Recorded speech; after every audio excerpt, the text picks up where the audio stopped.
And we're back, Stripe Show Podcast, on a special Friday edition. I'm your host, Travis Fulton. Thank you for making us part of your day. I'm on the road right now. I probably sound a little bit different, not in the studio with the professional mic. No video for this particular podcast. We're going to do an Instruction Friday, as I've been, I've been slammed. I tell you, now that we're past this election, thank God, and we're kind of getting back to, just living our normal lives, and consumer confidence, I think is picking up a little bit, and phone is ringing, emails coming in. Yeah, it's great. Love it. Golf is flying, at least from the amateur standpoint. I mean, here in Florida right now, forget about trying to get a tee time right now. I mean, the weather's, in the mid 70s, just perfect out, maybe a little jacket in the morning, warms up nicely. Yeah, it's a Friday here, and you're going to try to get a tee time on the weekend right now anywhere. Good luck with that. Golf is just booming right now, which is awesome. And a lot of people coming into the studio, and the message is really much the same as people come in. The message is, I've played golf for quite some time, and I've plateaued.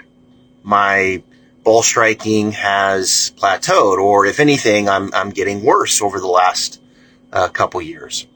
You'll get the occasional player coming in who, has taken some lessons, in the past, and they have their reasons on maybe why those didn't work. And they're looking to move the needle the right direction as well. And when you really evaluate the student that's coming in, the first thing to understand is that this is only about 15% of the actual golf population from an amateur standpoint that is going to show up on a lesson team, that is going to invest in a private lesson, whether it's in person or online. That number might be a little bit bigger now with online lessons, which I do via the Skills app, and you can check that out on my website, travisfultongolf.com. So maybe it's closer to 18% or 20%, but it's, I don't think it's any more than 20%. Now, the other 80%, they want to get better too, and they consume it different ways, whether it's YouTube or, through golf magazines, the internet, et cetera, et cetera. There's all kinds of information out there. And I've said many times, if you follow me on my platforms, and you listen to me here on the Stripe Show Podcast, one of the main keys in getting better is not only getting good information, but putting it in the right order. And there's a lot of good information out there. You can consume a lot of great information. Just about every top teacher has some kind of social media account. You can read their work in Golf Digest or Golf Magazine, some of them on the Golf Channel, et cetera, et cetera. I've done all those things over the years, and it's great. And you can start to reach that other 80%. And it's a lot of great information. What you don't get is you don't really necessarily get the right order. And I think that's where individual lessons, and I think where teachers start to kind of separate themselves, and the success that they have is the order in which they start putting things in for each particular student. And I think that is one of the most important things that I can do as a teacher, is to be able to look at a golf swing, to be able to listen to a student, to be able to understand their ball flight, to be able to understand where they're hitting it on the club face, and be able to look at them and say, hey, this is why these things are happening, and here is what we're going to do to move you away from some of those misses and to improve the probability of impact. And that's really the way I look at it. I look at it from, especially from an amateur point of view. How can we improve the probability of impact? What are you doing at address? What are you doing in the backswing? What are you doing on the downswing? And then as a result of that, what's happening at impact? What's happening at post-impact? How can we improve the probability of impact so we can start to elevate the ceiling and start to improve your skill set? And so when you teach, as I have for 25 years, you've seen a lot of golf swings. You've talked to a lot of students. I think my niche and where, one of my strengths as a teacher is working with the amateur golfer and developing very common patterns that I see. There are common patterns. There are common faults that occur. And when I see those faults and I see those patterns, I can predict to, pretty close on what impact is going to look like, what level of ball striking that's going to suggest, what the ball flight's going to be, and probably within a point or two, what your handicap is going to be. Now, I know short game and putting, factors into that, but you get pretty good at it. Like, you get pretty good at saying, all right, here's your pattern. And I can kind of predict to some pretty close to the degree of what your level of ball striking is going to be and what your skill set's going to be, what your strengths and weaknesses are probably going to be.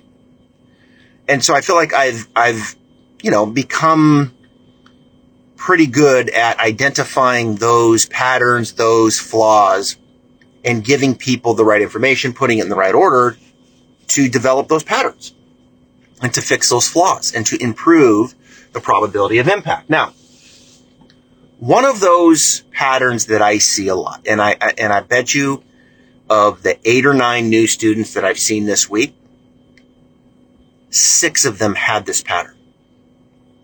And this is a pattern that, recently over the last week, I see posted in on social media, various platforms. I see this pattern posted as an example of a professional golfer that has this pattern and has played at a very high level and has won PGA Tour events and has won LPGA Tour events. Just about every pattern in golf, every club face angle, every swing shape, every pivot, you could kind of go to every component and you can find an example where it has worked at a very high level. The pattern that I'm speaking to is an inside takeaway where the club head gets behind the hands early and then the downswing comes over the top, let's call it, right? It comes down steeper or over the top of where it went back. Imagine that you take it back and the club shaft is parallel to the ground. An inside takeaway is when the club head is behind the hands early. So when the club shaft gets parallel to the ground, the club head is behind the hands. I see that every day. Every single day it shows up in my studio. And just about every day for the last 25 years. Club head gets behind the hands early. And then from there on the downswing, what do? They come over the top. What goes in must come out, and they come over it. And some take it back. I understand there is variability to this. Some are more inside than others. And there's some leeway. There's a threshold. There's a corridor of success. But you see the inside takeaway, and then from there, as a result, they come over the top. They come down steep. And as they come over the top, your higher handicaps, what they do is they come over the top, they rotate hard to the left because they've been told to rotate. They've been told to stay down, and they rotate hard, and the club really exits left. You see the chicken wing, you see some pulls, you see some wipes, really weak fades to the right. You see a lot of toed shots. You see a gross divot. That's your higher handicaps. That's how they kind of manage that. Now, a better player that has that pattern, you'll see them manage it this way. They take it inside, and then when they come over the top steep, what they do at impact, they put the brakes on, their pelvis comes in, they early extend, they raise the handle, and as a result, the path moves more to the right, and they can actually hit a higher quality shot. You tend to get it off the toe, more towards the center of the face. The hosel does come into play a little bit more when you do that. But the strike does improve. I think the starting direction does improve. There's less curve. Some can even draw it. And so that's what maybe a mid to lower handicap will do when they have that pattern. But nonetheless, I get a lot of students that show up and they get into the studio and they look me in the face and they say, I am here because I have plateaued. I have gotten worse, right? It's one of those two. I've never had a new student come in and say, Travis, I am getting so much better over the last year. I would like for you to help me slow that down. So they show up for a reason. They've played golf many years. They show up for a reason. They've plateaued or they've gotten worse, and this is their pattern. Now, has there been many good players over the last 40 to 50 years that had an inside takeaway and came down indeed a little over the top? Yes, there has. They're out there. Nancy Lopez, Raymond Floyd. I see a Craig Stadler picture out there as of late. There are those exceptions. Phil Mickelson was steep coming down. It's out there. It's out there right now. For every one of those, there's probably 250 the other way, where the club doesn't go inside. In fact, it goes a little bit more out in front. It goes more up the top side of the plane. And then on the downswing, what does the shaft do? It shallows out a little bit. Now, there is variability to that. Some take it more outside than others. Some shallow it more than others. But for the most part, that's what you see. That's what you have seen. Not all, but most. And so, look, yeah, perhaps there are pros and cons to both. But at the end of the day, you can find an example of any pattern. You can find examples of the club face wide open at the top, Corey Pavin, and play at a high level. You can find examples of the club face dead shut at the top, Dustin Johnson, and play at a high level. You can find an inside takeaway and play it at a high level, Raymond Floyd.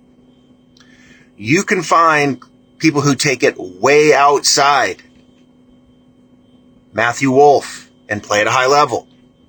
You can find very vertical left arms that play at a high level, Jim Furyk. You can find very flat left arms at the top that play at a high level, Matt Kuchar. I mean, it's on and on and on. You can find these examples. And the Hall of Fame is littered with them.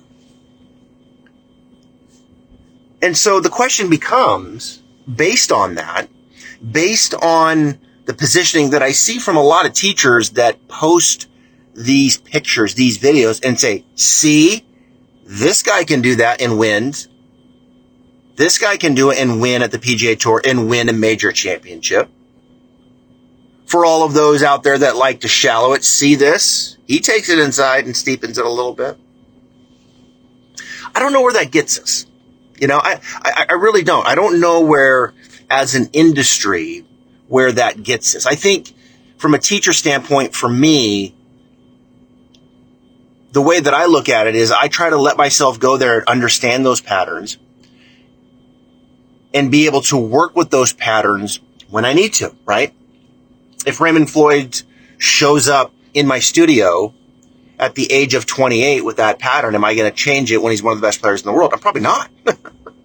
Right? I'm going to work with that. Super high skill set. Craig Stadler, I'm probably not. Nancy Lopez, I'm probably not. Phil Mickelson, I'm probably not. But a 15 handicap, a 20 handicap shows up with that pattern. Plays once a week, has a family, doesn't work on it that much. What are we sending to them, that message? Are we saying to that student, because these best players in the world, because they've had success doing it, let's just go ahead and keep doing it. And let's see if we can get to that level. Is that what we want? Is that what we're positioning? And so that's always the question I ask myself. And I ask other teachers, when do you change it? When do you just say, hey, this isn't working, because it doesn't work for most and it stumps growth for most, in my opinion.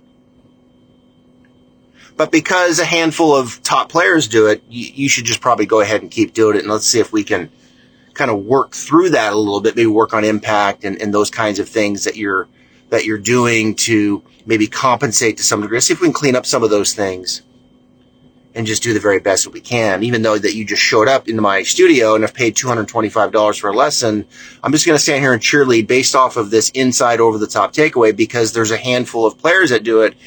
We're just going to go ahead and keep doing it. And I just want you to keep doing it because they do it. I mean, like, where does that conversation go? So you got to hang your hat on something, right? I mean, you got to hang your hat on something. And where I get frustrated, and maybe what's driven this podcast today a little bit, I'm going to get into some of the reasons why I gravitate the way that I do.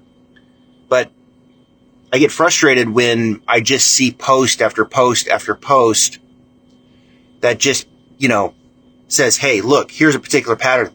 This player did it at a high level. Okay, great. Go knock yourself out. Go teach that pattern. And then in the next one, it's this pattern. And then it's this pattern. And then it's this. Okay, great. But what does that mean? What does that mean? Okay, if you're working with professional golfers all day, I get it. You're going to work around and be able to navigate and deal with different patterns. I think that's really important if that's the business model and that's where you are. But I think when you're developing amateurs, it's a different conversation. It's a different conversation because those amateurs are showing up with those patterns and they're plateauing and they're getting worse and they're losing distance. And so you got to do something, right? You've got to be able to fix the common flaws. You got to be able to fix the common patterns. If you're like most golfers, you blame yourself when you miss a short putt. So after you hold back the urge to throw your putter in the lake, don't do that. You try to fix your putting stroke. But how long does that last? 1 week, 1 round, 1 hole? There's a company called Lab Golf that doesn't think you should be blaming yourself. That's because all putters have this thing called torque, which means the putter face is trying to twist during the stroke, so you grip it like a snake. What Lab Golf did is they figured out how to make putters with no torque. They call it lie angle balance, and you have to feel it to believe it. I did. The Lab Golf putter, you don't have to use a funny putting grip to try to keep the face square. You can putt it any way you want because Lab Golf putter stays perfectly square by itself. It's effortless. To see how much easier putting can be, head over to labgolf.com. And so that leads me to my experiences with fixing this pattern over and over again.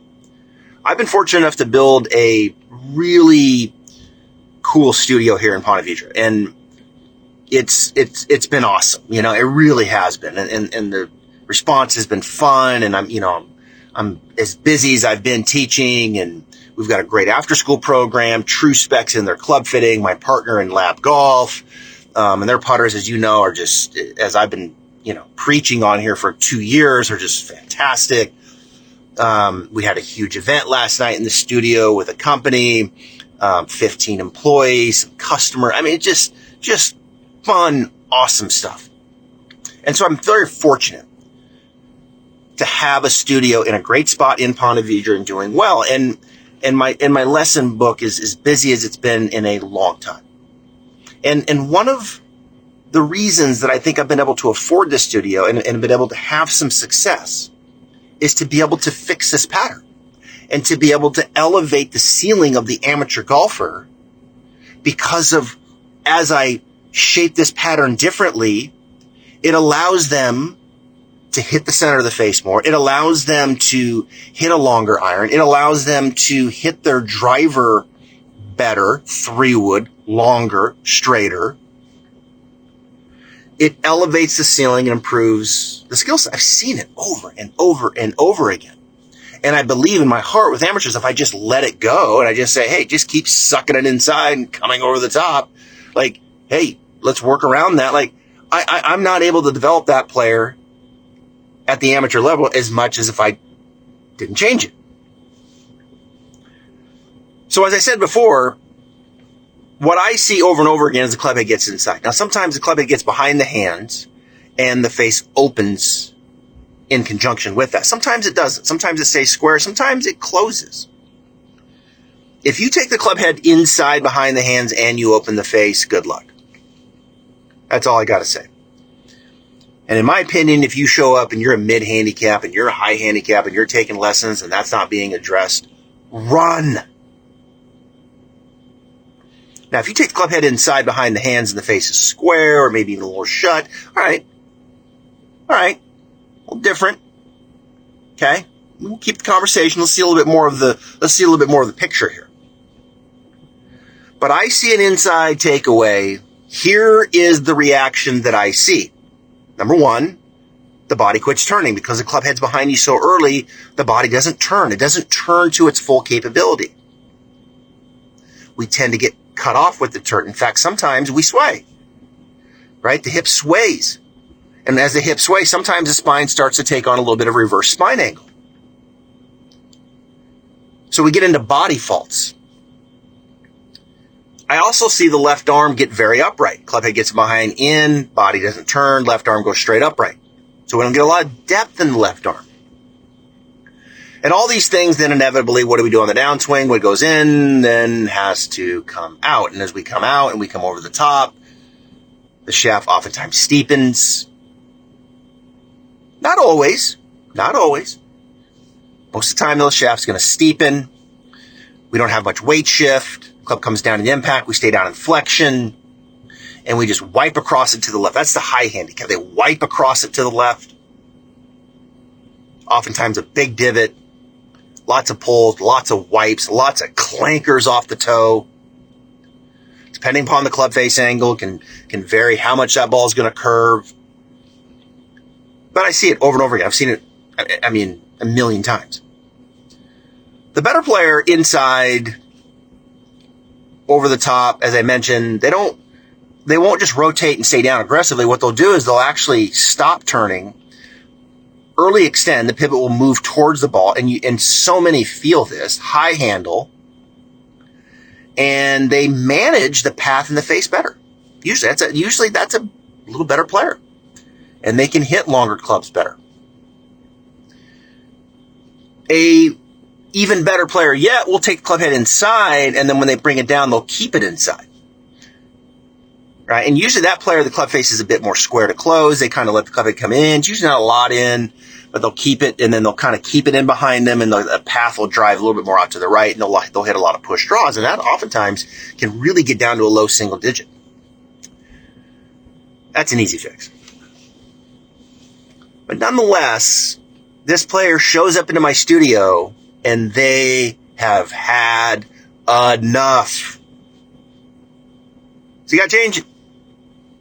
Right? So you got to change it. And so what I do is I get in there and I start shaping that club head differently. I start getting that club head to work more up. I think the upward dimension or direction of the club head is the most overlooked. Got to get the club head working a little bit more up and out in front of you. Now with that doesn't mean you shove your hands out there. Oftentimes, when a player tries to keep the club head a little bit more out in front of them and not sucked in behind them, they will move their hands away. Their left arm will come off their chest. In fact, what you want to do is you want to turn, right? The torso is going to turn, keep the left arm attached, let the hand path come in. Let the hand path come more in. Hand path comes inside, club head working a little bit more out and up. So dynamic and different for so many. But when you get it down, you manage the club face, keep the face square. When you start to clean that up, you know what you can do from there? You know what you can do when the club head starts to work a little bit more up the top side of the plane? You can turn. Now you can start to turn. You can start to get a little bit more out of your right hip. Start getting that right hip to work a little bit more up and back. Start getting a little more of a change of knee flex, which I like. Your left arm can start working a little bit more around you. And so this pattern starts to change. And as it starts to change, things start to clean up. And you know what happens from there? You start to incentivize them to swing back down a little bit more from the inside. And as they start doing that, now the ball flight's a little bit straighter. They start to get a little bit more shaft lean. The driver starts to become a little bit more realistic, and speed starts to increase. These boxes start to get checked. Boxes that were kind of fading away, especially for those that are getting older. All right. I've seen this so many times. Okay. Older gentleman comes in. Inside takeaway. Club gets behind the hands early. The swing, first thing they say to me, when I show them on video. First thing they say to me is, wow, that's the end of my backswing?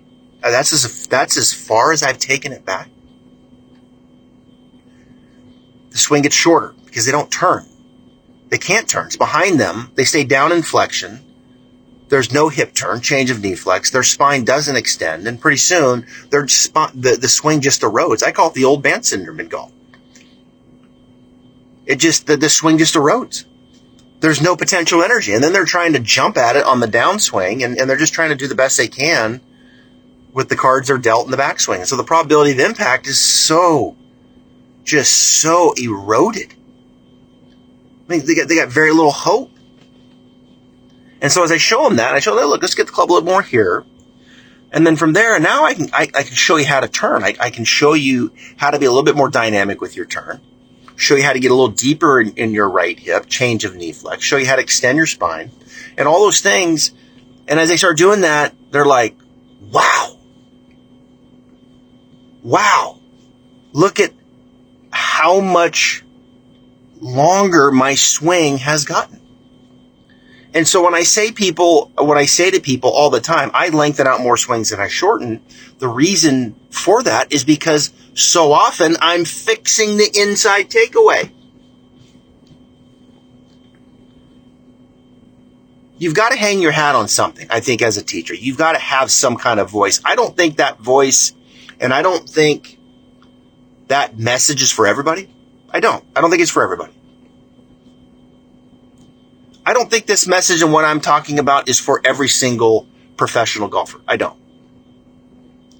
But I think it's for the masses of amateurs. So I think it's for the masses of amateurs. And that's why I get frustrated when I see on social media the examples, which I fully appreciate and understand and push myself as a teacher to understand those patterns, work with those patterns, marinate those patterns, get the most out of those patterns at the appropriate time. But that message is not for everybody. It's not. It's just not. And if you want to just throw stones and say, look, he does it. Look here, see, he does it. Look, I don't think it's doing any good. I don't. I think those conversations are for teachers, and I think it's for that understanding and working with that and really enhancing your ability to teach and understand different patterns and matchups and things like that. I think for sure.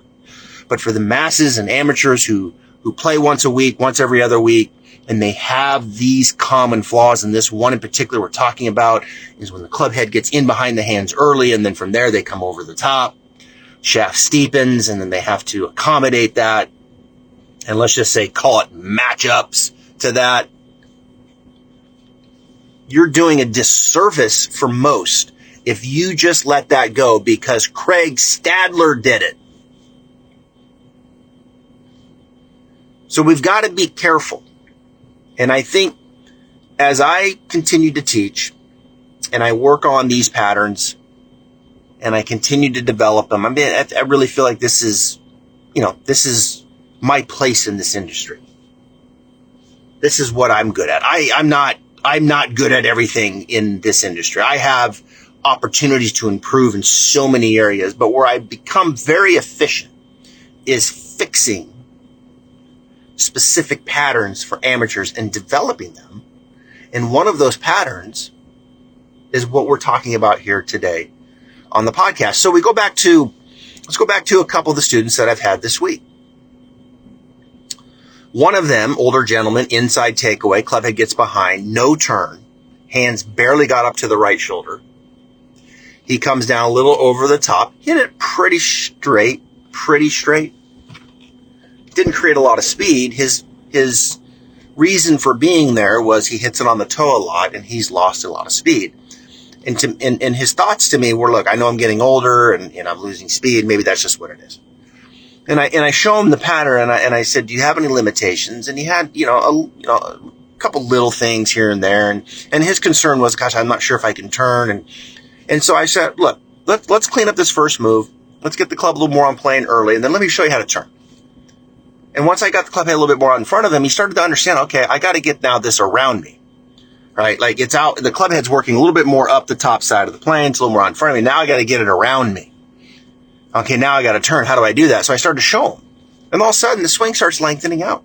He starts to get a little more confidence and courage, and he starts lengthening out this swing the right way, given the context of the first move. And then I'm showing him on video. He's like, he goes, I haven't taken the club like that in 30 years.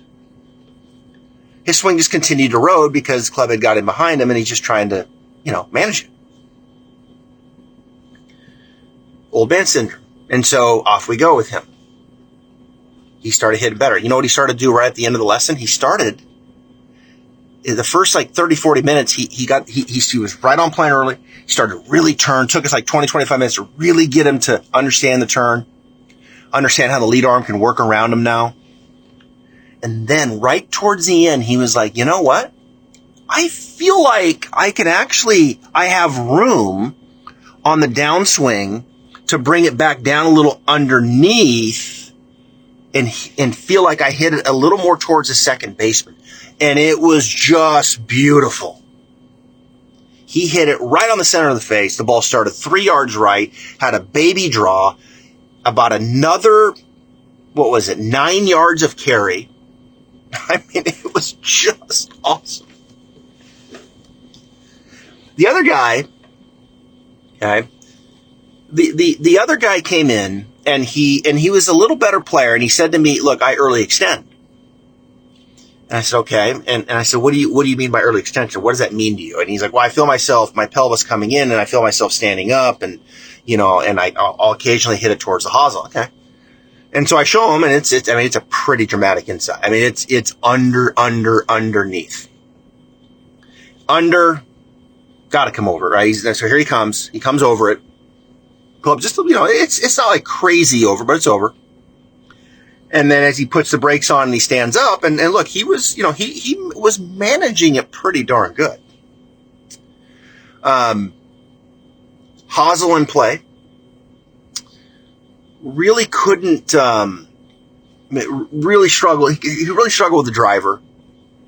And so we had the conversation about, look, the idea of not extending and starting to facilitate more rotation. He's like, gosh, I really, he watches videos, and he's like, I really like to be here, and rotate and feel my left hip pushing back, and, the right foot maybe more on the instep and not launching, and all these things. Feeling the left glute. And so we had the conversation, look, you're in, and then you're over, and the shaft's kind of vertical, and then you gotta reverse engineer it at impact. You're kicking it out late.